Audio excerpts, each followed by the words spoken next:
With cyber attacks on the rise, companies have had to develop a cybersecurity culture and create initiatives to protect their organizations. And the Chief Information Security Officer usually takes ownership of these initiatives. Joining us now are Anne Marie Zettlemoyer, Divisional Security Officer and VP of Security Engineering at Mastercard, and Timothy Rohrbaugh, Chief Information Security Officer at JetBlue. Welcome to you both. Thanks for joining us. Thanks for having us. Thank you. Anne Marie, let's start with you. You work at the nexus of business and security. What is the most challenging aspect of what you do on a day-to-day basis? Oh, what a great question. You know, here at Mastercard, we have security as our number one engineering principle, so it's embedded in everything we do. But even then, you know, there's a time-old challenge of making sure that security is here to enable the business, that we're not, you know, sacrificing speed and innovation for security and vice versa, that it's done in partnership. And so, you know, there is an ongoing challenge to make sure that we are doing things best practice, that we are doing things in a way that's seamless, that makes sense for the customer and the consumer, so that we can keep pace with innovation. And so we invest a lot in security for that and embed our security teams right into our engineering processes. That, coupled with making sure that hygiene is up to par all the time, are two of the biggest things that I think are important, aside from the people factors, of course. Tim, I want to ask you about the cyber threats to your industry. Can you just kind of explain it so that we understand the severity of it? Yeah, I mean, from the industry's perspective, we obviously share a lot of, threat intel between us. We have, information sharing groups like Aviation ISAC. And so the threat groups that we're actually trying to address are the ones that are actually known, could be an ATP, whatever. And they have very specific tactics and techniques that they're specifically trying to achieve with respect to gaining access to either passenger data. It could be misused loyalty information, whatever it may be. And that's the normal ones. And then we have to obviously define some personas associated with those for individual threat actors, and also identify some of the things that we are most talking about today, ransomware and all of that, which is the byproduct of a crime of opportunity, just mistakes made by crew members or employees. Maggie, let me throw it to you for a couple opening questions. Yeah, fantastic. Thank you both for joining us. We very much appreciate having you here. And I wanted to start with you, Anne Marie, in that there's been a huge move towards contactless payment during the pandemic for obvious reasons. Can you speak to some of the new security concerns that have come up with so many people migrating into contactless methods? Well, absolutely. So when you're going into contactless methods, authentication and identity verification are going to be two of the most important things to ensure that the transactions that are being initiated are legitimate, right? And so we've invested in a lot of technologies, anti-fraud technologies, to verify that, who's using the account, not just the device, but the account is who is intended, and how to quickly remedy that. So there's a lot of investment in intelligence and making sure that identities are known and hardened, and that you can verify that who's starting the payment is in fact who's meant to start the payment and who's meant to be accountable for that payment. And for Tim, you may have seen, I'm sure you did, that last week DHS Secretary Mayorkas announced that there would maybe be some upcoming directives coming for the aviation sector, sort of as part of the response post-Colonial Pipeline attack of trying to secure lots of different sectors. Can you speak to your thoughts on these potential upcoming directives and what you think the aviation sector most needs from the federal government right now? Yeah, I mean, from the standpoint of what I know about the recommendations, some of it's going to be around information sharing, specifically breaches. And we do have a fantastic information sharing program across the airline space. I think best practices which come out of the events, things that we would obviously hope that all of us would make changes to our environment to make it more resilient against these attacks are critically important. But for us, and for many of us, the problem is that we really need to be focused in on what the threat actors want. what the motivations are. And those change dramatically, and sometimes government actions can even modify those. So it's really having two-way communication, especially in things that the government may know based on their actions or based on the intel that they have, and communicating that to us in a timely fashion. I want to go. We have a couple reader questions, and Tim, you have a military background, so I'm going to ask you this question. This is from Pierre LeBlanc, the president of Arctic Security Consultants, and he asks, why is the government not taking action against foreign actors who do not play by the rules? Yeah, I mean, they are taking action against some foreign actors, but are we talking about nation states or individuals? It's just very difficult. Attribution, as named, I guess, in some earlier discussions, is critically important.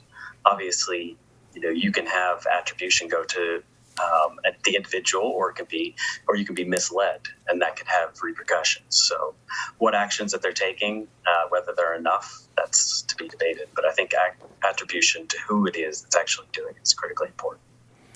Another question, Anne Marie, for you. Larry Holman, who's retired, has a very interesting question. How can all critical infrastructure be hardened to protect it from all threats, human and natural? Are funds available for that in the Build Back Better legislation that is now, of course, pending on Capitol Hill? Well, I think we have to be careful with all, right? Yeah. Right. You can't clearly, as Tim and I both looked at each other when we heard that, clearly you're not going to anticipate all, and you're never going to get to a point of zero risk.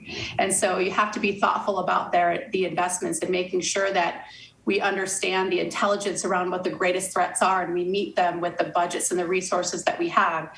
Everything is going to be a trade-off.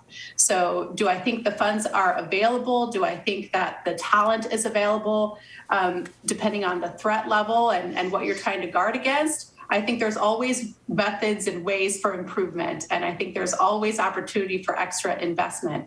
But I do believe that there are resources available to harden better, to harden now, right? And I think part of that means focusing on hygiene, focusing on fundamentals, making sure that your people are viewed, treated, and supported as your first lines of defense and not liabilities.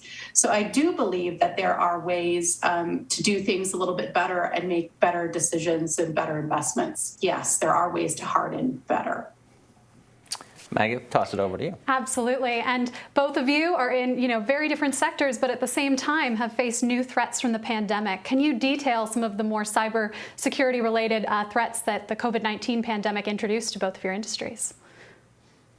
Yeah, I'll jump into one pretty quickly, and that is, we invested so much to protect the employees when they're actually at work, when they're transacting with their desktops, and all of a sudden we were just forced to be to basically have them remote and somehow have some of that same amount of controls and monitoring and things that protect them at home. And then the fact is that when people are at home, they tend to use their personal and work personas more fluidly. And so then that potentially ends up exposing them. So it's been a change in technology, infrastructure, and some of the monitoring tools that we've had to modify based on this. I think one of the other things that has been quite problematic throughout the pandemic is the amount and the sophistication of phishing attacks, right? Of social engineering attacks using COVID and COVID notifications as a way to allure people into clicking. As Tim mentioned, there is more of a blend between work and home and personas, and you're starting to blend even devices. So if you don't have the right controls and you don't have the right type of training and awareness to help your folks guard against that, you're going to see a commingling of risks there. And we have seen an uptick in threat actors specifically preying upon the emotional side of COVID in order to victimize their targets. And in this post-COVID world, or this continuing COVID world, what's the biggest threat that you're both focused on moving forward? The biggest threat, I think, is really just us security folks keeping what we do in a silo and not engaging employees. I mean, if I could strike any one thing from the conversation or that's taught even in academia is that employees are not the weakest link. Really, it's our issue with respect to us educating them and getting them up to speed in an environment where they are already experts in risk. They're just not experts in cyber risk. Right, and I would echo that, is that they're our greatest strength. I mean, it's a proud day, and this happens to me several times a week. Actually, it's a proud day when I have one of our partners in the workforce reach out to me specifically and say, "Hey, this looks strange," or "Hey, this looks weird. Can you take a look?" And they have no problem calling me up personally. And I love that.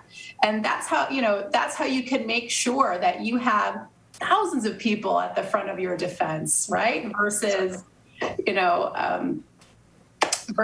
this view just a few.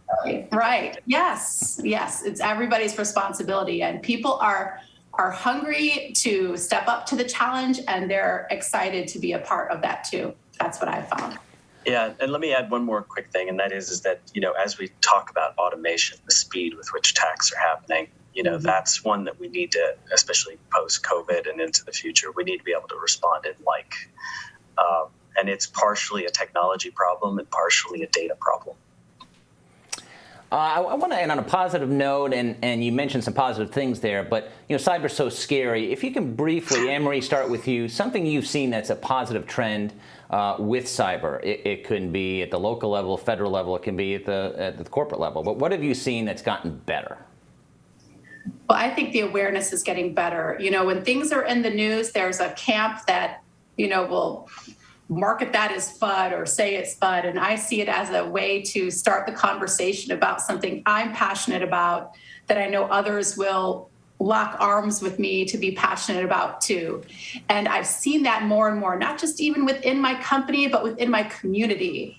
And that tells me that, we're on the brink of some change happening, because more people are getting excited about it, are getting invested in it, are feeling the personal effects of it. And they want to be part of the solution. I think that's an amazing benefit. Tim, what about you?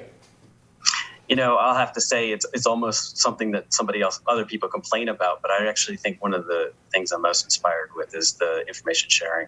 I mean, we now have actually a complete defensive team across the board, partners and threat intel providers, and then our own industry groups.